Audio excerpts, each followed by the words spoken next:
I'd like to start this evening with just a statement to the family and the loved ones of the individual who is deceased tonight. We certainly express our heartfelt condolences.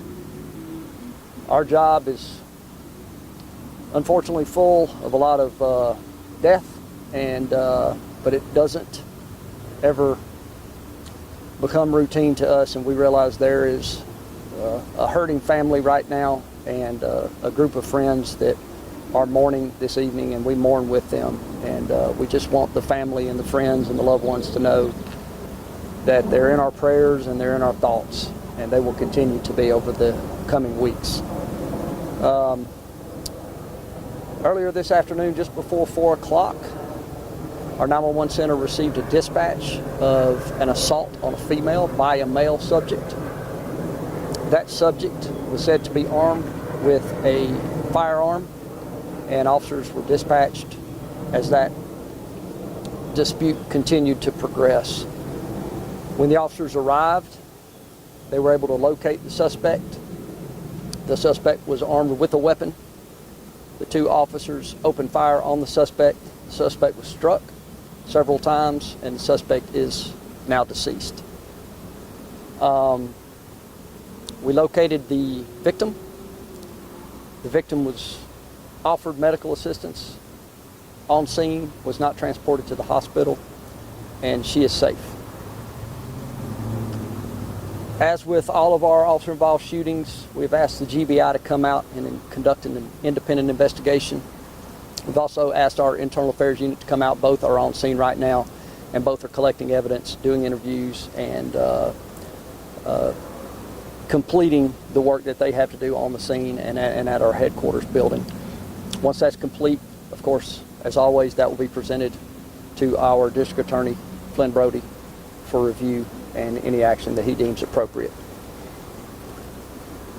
I would like to ask our community to hold both the family and the loved ones of the gentleman that was killed tonight and our officers in their thoughts and prayers.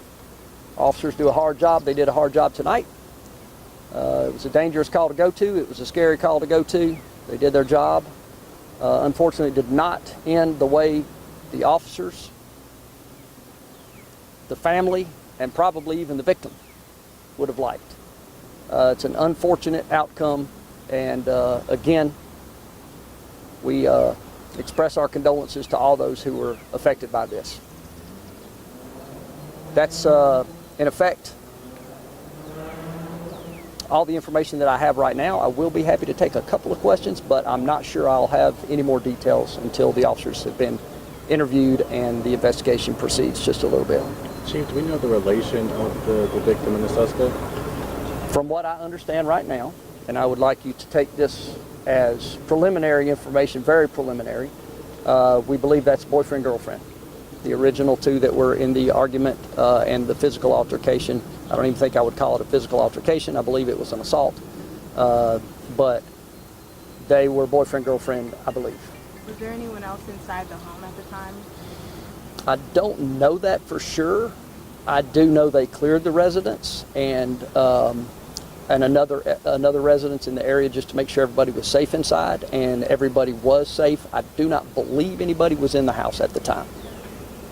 Were they both living in the home, the victim and suspect? I do not know the answer to that question. I do not know. When you say assault, was there any weapon involved from the suspect? Do you know? It's a little too early to tell that, but we do know that, or we do believe that the suspect had a weapon on his person when 911 was called, and we do see evidence of that here on the scene.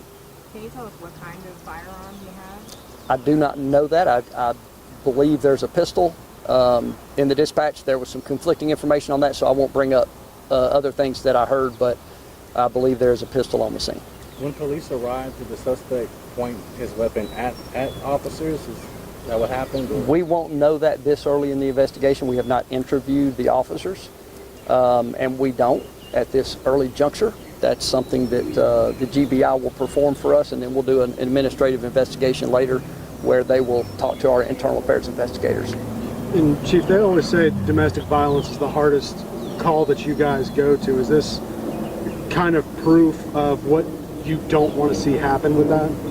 Oh, absolutely. We definitely do not want these to end this way, and the officers don't want to see it in this way.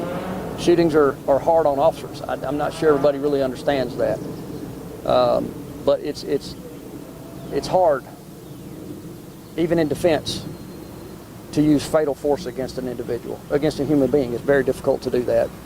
Yes, domestics are hard, but we have a lot of hard dispatches right now, and we have a lot of guns on the street right now, and I really hope that as a criminal justice system, a holistic criminal justice system, we are recognizing the dangers of these weapons in the hands of criminals, especially those that are engaged in criminal conduct at the time. So thank you for the question. I think I'm going to wrap it up at that. Thank y'all for coming out, and please let us know if we can do anything for you. Do you know the status of the officer right now? Both officers are good. Both officers are physically fine, and we've got our peer support team with them, and a chaplain is also present with them. Thank you.